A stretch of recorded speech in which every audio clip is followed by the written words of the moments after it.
আজ গ্যালারি খালি করতে গিয়ে খুঁজে পেলাম এই ভিডিওটা। এটা বানিয়েছিলাম গণেশ পুজোর আগে পিছে করে। খুব ইচ্ছা ছিল নিজের হাতে একটা ছোট্ট গণপতির পেন্ডেন্ট বা একটা ফ্রিজ ম্যাগনেট কিছু একটা বানাবো। সেইভাবেই শুরু করলাম। আমার সকল শিক্ষার এই ক্লে রিলেটেড শিক্ষার উৎস যেখানে সেই সোশ্যাল মিডিয়া দেখে, হয় ইউটিউবের ভিডিও, নাহলে ইনস্টার কোনো রিল বা ফেসবুকের কোনো ভিডিও। যারাই এগুলো শেখান তার প্রতি আমার কৃতজ্ঞতার কোনো শেষ নেই, কারণ ওনাদের দেখে দেখেই আমি শিখেছি কী করে কী করতে হয়।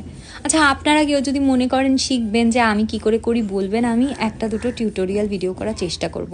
আমি কিন্তু আগেই বলে দিচ্ছি আমি একেবারে অ্যামেচার আর্টিস্ট, আমার কোনো প্রথাগত প্রশিক্ষণ নেই, না আমি এই কাজটা পেশাগতভাবে করে থাকি। এটা আমি একান্তই স্ট্রেস রিলিজ করতে করি। আর আর্টিস্টিক কিছু না করলে না আমার মনটা ভালো থাকে না, তাই করি।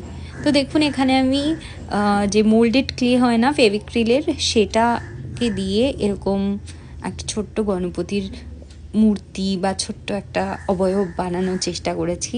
তো মোটের ওপর হয়ে গেছে। এইভাবে আমি গোলটার ওপর বসিয়েও দিয়েছি। এবার আপনাদের ফাইনাল লুক দেখাচ্ছি, কালার করার পর কেমন লাগছে দেখে। এই হলো ফাইনাল লুক, দেখে বলবেন কেমন লাগছে। আর যদি ভালো লাগে একটু লাইক করবেন, একটু শেয়ার করবেন। ইনস্টা আর ফেসবুক থেকে আমাকে ফলো করবেন, আর ইউটিউব থেকে দেখলে সাবস্ক্রাইব করবেন। ওম গণ গণপতায়ে নমঃ।